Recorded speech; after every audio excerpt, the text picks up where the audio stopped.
Hello everyone, and welcome back to the Shipyards. I'm Commander Exorcist. Welcome to episode 11 of the After Action Report, my weekly show where I go over the news and happenings in the Space Engineers universe. Before we get started, if you enjoy the content I create on this channel, then be sure to like the video, subscribe to the channel, and make sure that notifications are turned on so that you don't miss any of my Space Engineers content. Let's see what's going on out there. We started off strong this week with a Keen developer livestream showcasing some of the amazing new mods that have come to SE2 since VS 1.5 was released. The livestream, in contrast to more recent streams, was broadcast from the Keen studios and featured Merrick, Aaron, Joel, Chenda, and Sam from the game design team.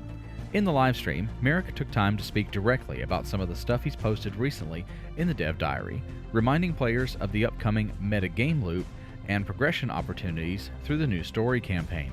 He emphasized that the upcoming VS2 Survival is just the first in a series of planned survival updates in SE2, including more missions and volumetric water. As always, it's important to remember that each of these features are optional and can be skipped in favor of a classic Space Engineers sandbox gameplay experience. When asked about the mod that he would like to see most in SE2, Merrick described the total conversion mods. Certainly these have been among the most popular mods in other games, so it would be excellent to see SE2 completely overhauled into a brand new Stargate SG-1, Star Trek, or Aliens experience. Chenda spoke at length about the history of modding in Space Engineers and how it has been a core of its DNA since the early days of the game's development.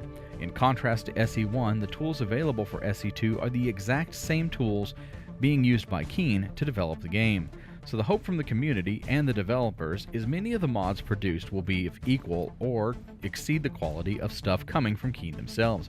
One important detail shared was that mod scripting will most likely come after volumetric water and a basic multiplayer have been added to the game. Merrick closed out his thoughts by explaining that the technology in SE2 behind the new planets and water systems has been in development for many years, and that Keen's current goal is to finish that development before moving on to other game features like multiplayer and mod scripting. And as a general reminder, the version of SE2 that leaves early access will not include everything the community wants, because a version 1.0 release isn't the end of the story. It's just another milestone in the ongoing Space Engineers saga. And if that wasn't enough, we got a monumental dev diary this week with some exciting previews for both SE1 and SE2. Since we're probably closer to the release of Space Engineers 1.207, let's start with what we've learned about foliage. In a brief 16-second video shared as part of the dev diary, we see a series of plants being grown in a deep space greenhouse. Once the atmosphere bleeds off into space, courtesy of one of the recently added fieldwork laboratory doors, it only takes a few moments for the plant life inside to wither away. This shows an additional level of challenge when playing in the advanced survival mode in adverse environments that do not naturally support these types of plant life. In addition to the video, we also got to see a visual overview of forageable plants coming to 207, including grain, fruit, mushrooms, and vegetables. Food is just one of the many new features coming as part of the advanced survival mode in Space Engineers 1.207. According to the developers on a recent livestream, all of the changes will be customizable like anything else in the game.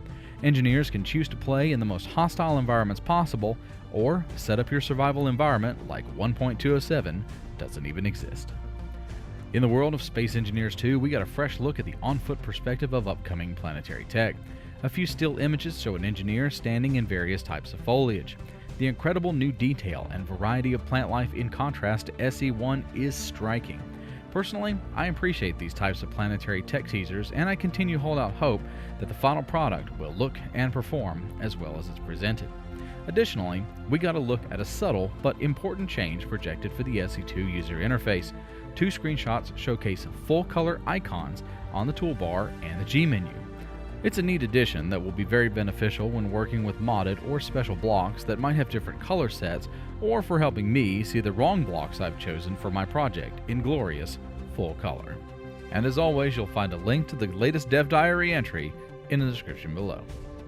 So what do you think of growing your own vegetables in Space Engineers? Are you ready to venture out into the Alchemist system in search of clues to unravel its mysteries? And what do you think about the colorful new icons destined for SE2?